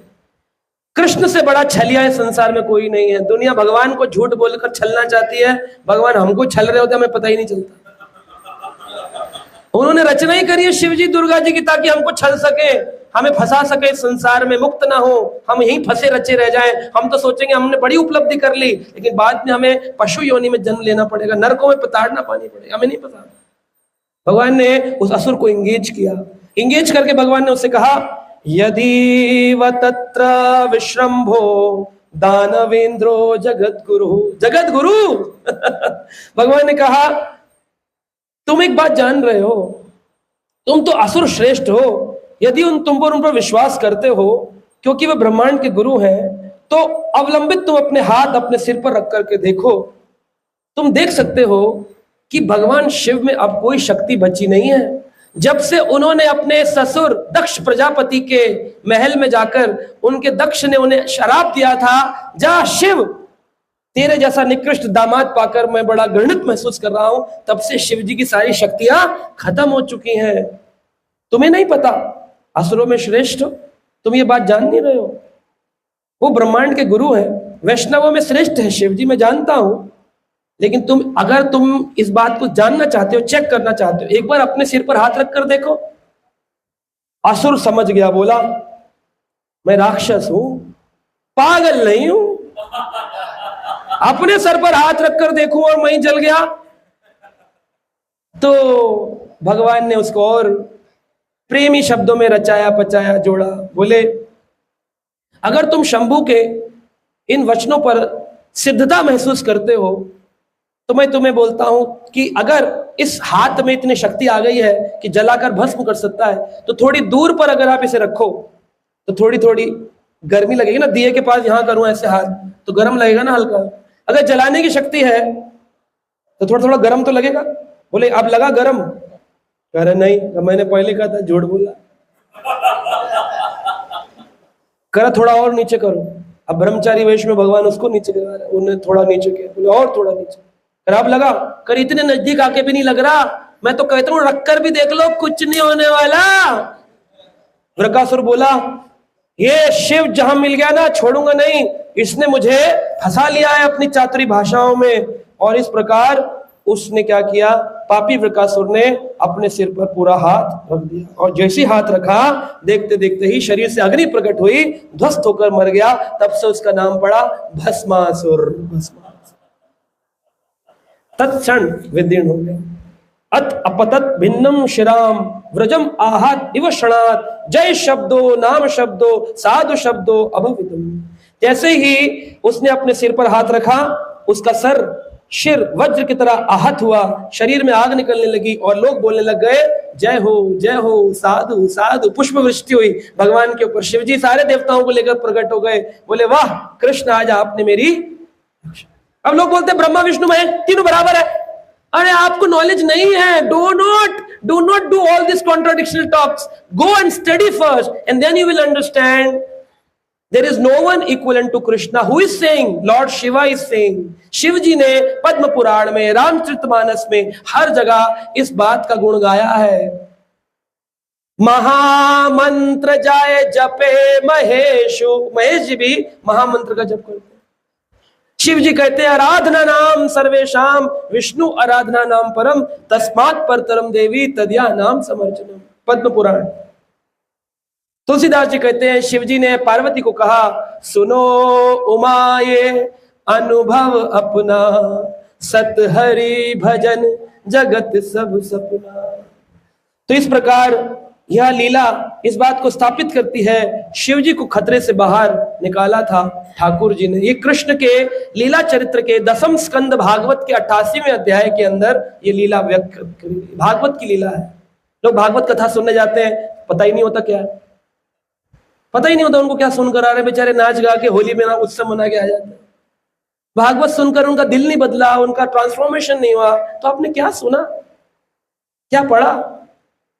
लोग नकली पैसा लेकर के, अरे महाराज जी आ रहे हैं, बड़े दूर से आए हैं, लोगों को कथा सुनाते हैं, उसमें शिव जी के भजन चल रहे हैं, राधा जी के भजन चल रहा है, डिस्को चल रहा है, म्यूजिक चल रहा है। लोग कह रहे हैं बड़ी अच्छी कथा हुई जी हमारे एरिया में, क्या माला करी है? ये क्या होती है, ये क्या होती है? भागवत का प्रमाण ही है हरिनाम संकीर्तनम यस्य सर्व पाप प्रणाशनम प्रणामो दुख शमनस्तम नमामि हरि परम। अगर कोई व्यक्ति भागवत सुनकर जप नहीं करता, उसने भागवत का कभी सुना ही नहीं है, व्यर्थ गया, कान वेस्ट हो गए उसके, वेस्ट हो गया उसका जीवन।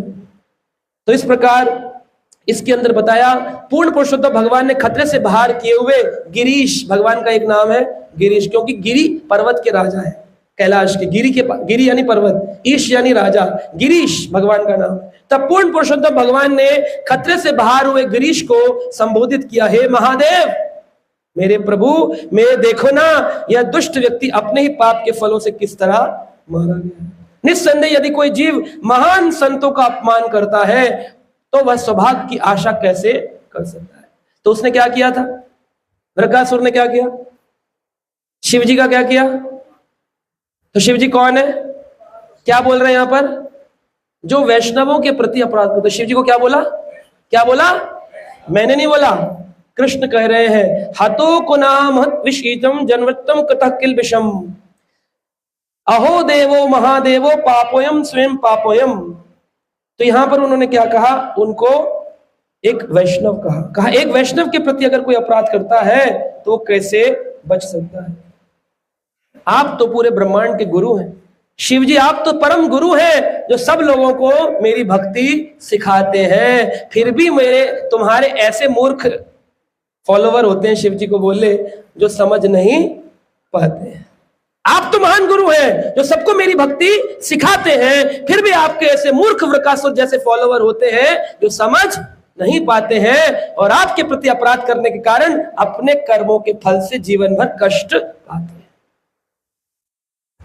तो 3 प्रकार के कर्म फल बता दिए। एक तो हो गया अपने कर्मों का फल, दूसरा हो गया भगवत कृपा से शुद्धिकरण का फल, और तीसरा हो गया वैष्णवों के प्रति, शिव जी के प्रति अपराध किया। अगर शिव जी के प्रति अपराध किया तो भी क्या होगा, दंड मिलेगा। वैष्णव अपराध का, शिव जी के प्रति अपराध भी नहीं करना है और शिव जी को भगवान भी नहीं बोलना है। कौन है, परम गुरु है। किसने कहा, कृष्ण ने कहा, भागवत में कहा। इस प्रकार इसको पूरा करने के बाद में श्रीधर स्वामी कहते हैं, इस अध्याय के समापन में इस कथन के साथ में करता हूं, भक्त संकट मोलक्यम कृपा पूर्णम अदम्बुजहम गिरित्रम चित्रवाक्यत्वम मोक्षमासम केशवः। जब भगवान केशव ने देखा उनके भक्त पर संकट आया है। कौन से भक्त पर, हाँ जी, नहीं बोलते हैं आप लोग, पीछे वाले कह रहे हमें पता ही नहीं क्या हो रहा है। किससे भक्त पर संकट आया था, हाँ, जब भगवान केशव कृष्ण ने देखा उनके भक्त पर संकट आया है तो उनका कमलवत हृदय अनुकंपा से भर गया। इस प्रकार उन्होंने शिव को अपने वाक्पटु शब्दों से, परिणाम से उबार लिया, जो फंस गए थे उससे बाहर निकाला। तो ये श्लोक है, भक्त संकट मालुक्यम कृपा पूर्णम हृदय अम्बुजः गिरित्रम चित्र वाक्यत्वम मोक्षयामास केशवः। कृष्ण भगवान ने शिव जी को मुक्त किया संकट से मुक्त किया। तो शिव जी कोई छोटे मोटे व्यक्ति नहीं है, निकृष्ट नहीं है, भगवान के परम बंधु हैं, परम प्रेमी हैं। सदा कैलाश पर जाओ तो क्या करते हैं, हरे कृष्णा कृष्ण कृष्ण हरे हरे हरे राम। तो भगवान के परम भक्त शिव जी सदा भगवान का चिंतन भजन कीर्तन करते रहते हैं। देखिए शास्त्रों में एक छोटी सी बात बताकर मैं आज की कथा को पूर्ण करूंगा। भगवान कृष्ण की नयन आंखें बड़ी मोहक है। आप देखिए शिव जी भी आंख बंद करके सदा ध्यानस्थ मुद्रा में भगवान का चिंतन करते हैं। एक बार पार्वती ने पूछा, आप आंख बंद करके किसका ध्यान करते हैं? तो शिव जी ने कहा था, रामेति रमेति, क्या बोला, रामेति रमेति राम नाम मनोरमे सहस्त्र नाम तत्तुल्यम राम नाम वरानने। राम जी का चिंतन करता रहता हूं, सदा चिंतन करता हूं। 1000 विष्णु के नाम के बराबर एक राम का नाम है, और 3 राम नाम के बराबर एक कृष्ण नाम है। जिसने जीवन में एक बार कृष्ण कह दिया, उसने 3000 बार विष्णु सहस्त्र नाम का पाठ कर लिया। शिव जी ने ये बात बताई। तो आप बोलेंगे भगवान किस प्रकार के भक्तों से रिझ जाते हैं? क्या वृकासुर की तरह हमें भी भक्ति करनी पड़ेगी? भक्ति का क्या स्टैंडर्ड होना चाहिए कि भगवान हमसे प्रसन्न हो? ये तो हमें समझ में आ गया कि दुख देते हैं, ये करते हैं, वो करते हैं, लेकिन भक्ति कैसे करनी चाहिए?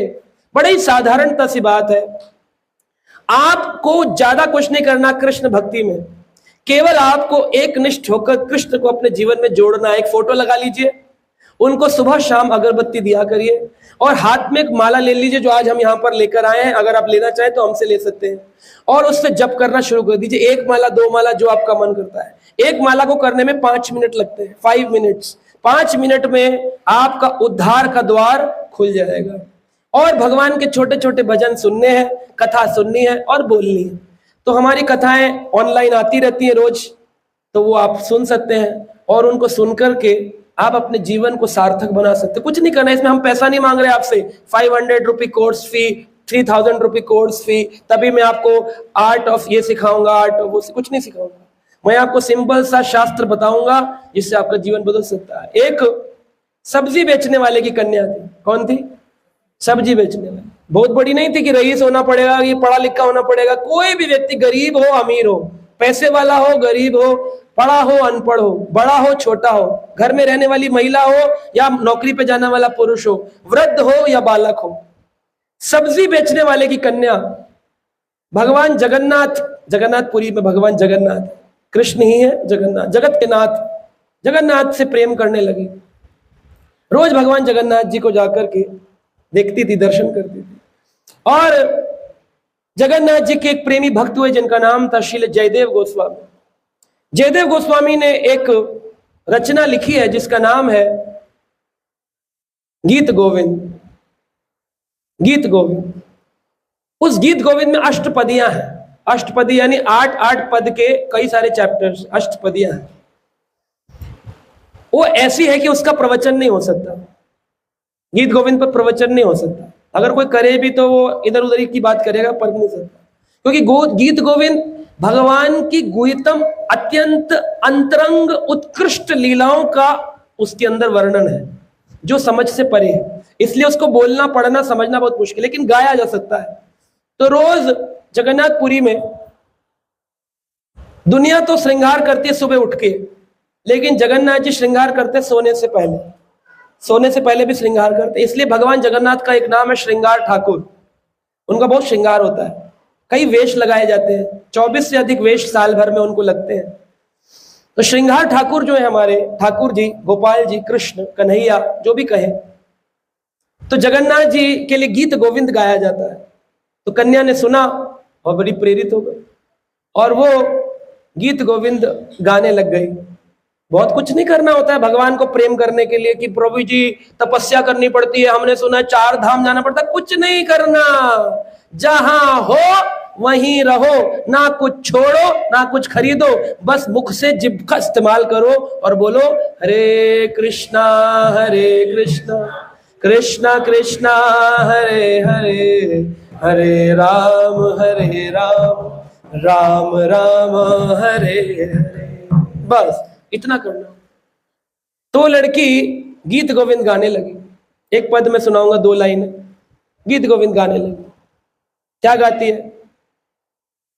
धीर समीरे यमुना तीरे वसति वने वनमाली। धीर समीरे यमुना तीरे वसति वने वनमाली।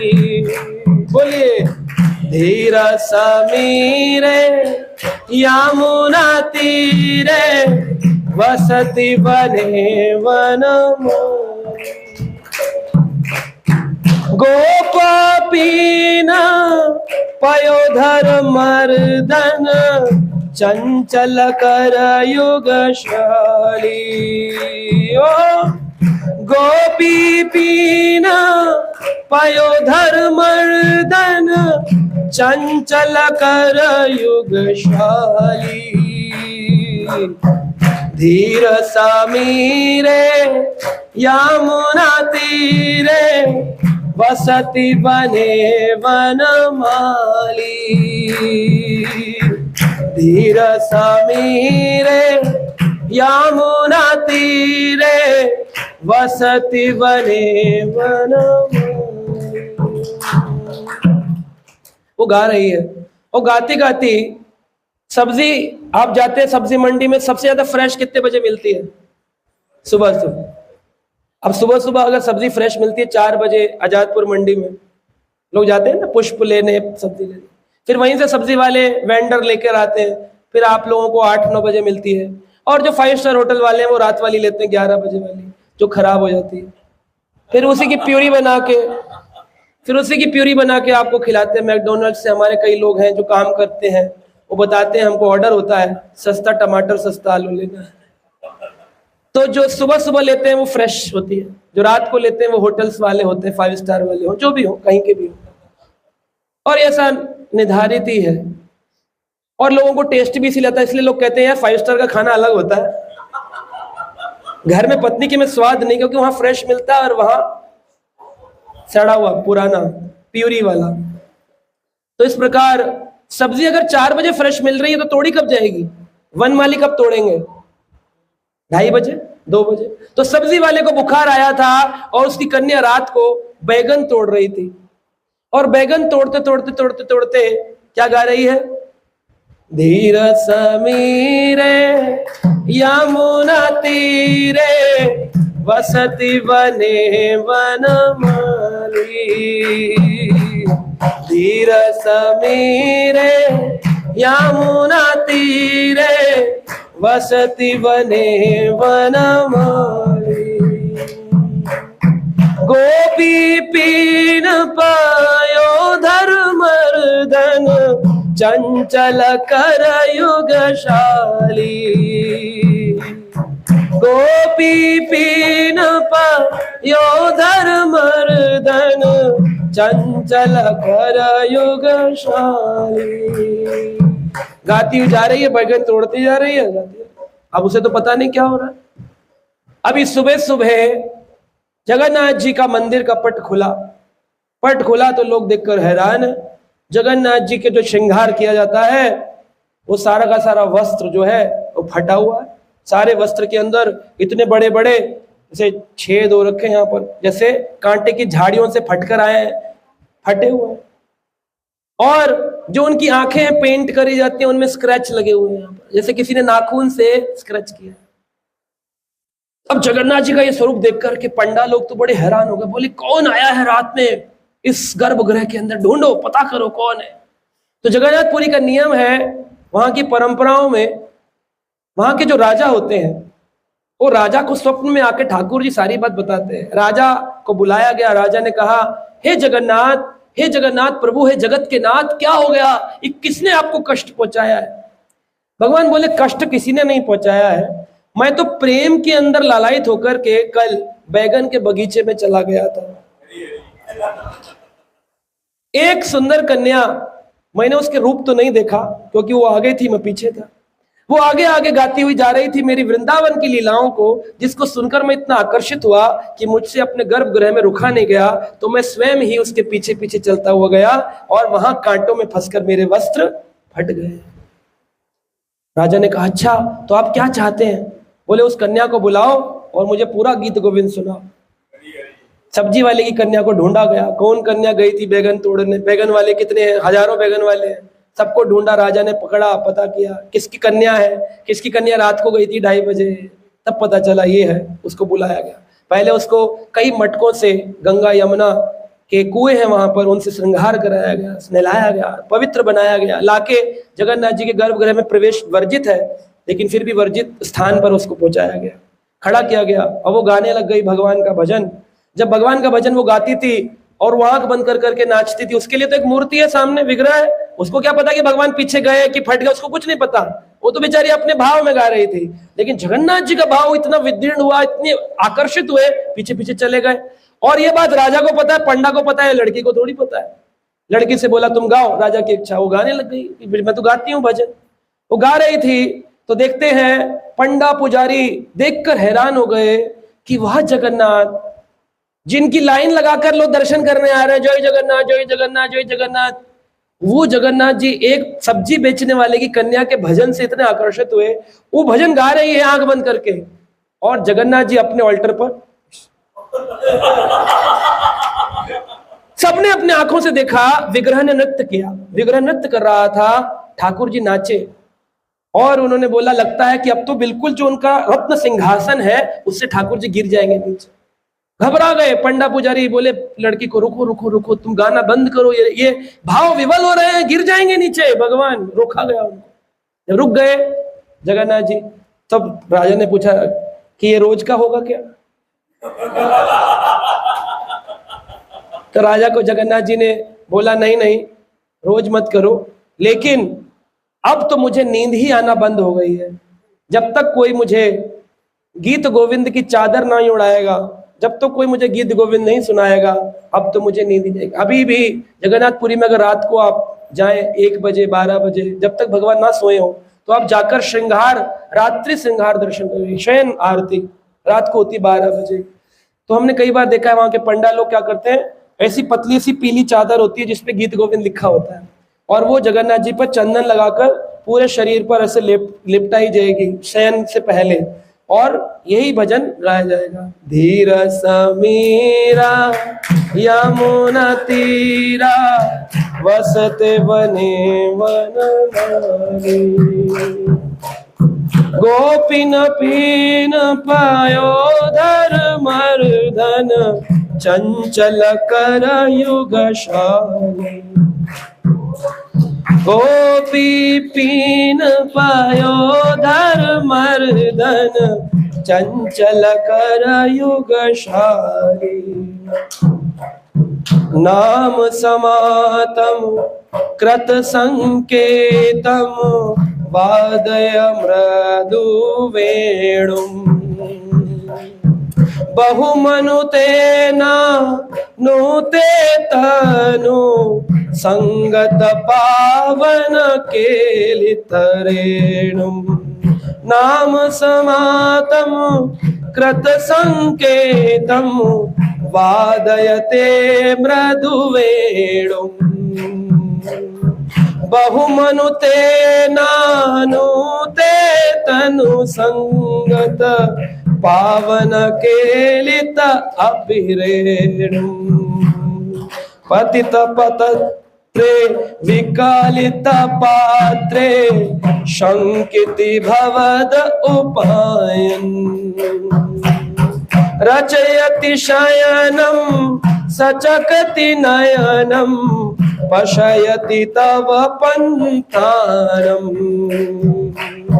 धीर समीरा यमुना तीरा वसति वने वनमाली। तब भगवान को नींद आती। ये भगवान का शेर है। क्या करना पड़ा उस लड़की को, कौन सी तपस्या करी? केवल प्रेम, प्रेम करना भगवान से। लेकिन वो प्रेम इतनी आसानी से होता नहीं। तो इस्कॉन के फाउंडर आचार्य ने कहा उस प्रेम को प्राप्त करने की पहली सीढ़ी है, जैसे एमटेक करने के लिए पहले दिन एमटेक नहीं हो सकता, पहले एबीसीडी सीखोगे तब एमटेक तक पहुंचोगे। तो पहले क्या करना है? भगवान के नाम का जप करना है, एकादशी का व्रत करना है, छोटे छोटे भगवान के दर्शन करने जाना है, अपना सर्वस्व भगवान को समर्पित करने का भाव जागृत करना है, हरि कथा का श्रवण करना है। इतना कर लोगे तो धीरे धीरे आप भी ऐसे प्रेमी भक्त बन सकते हो। हरे कृष्ण।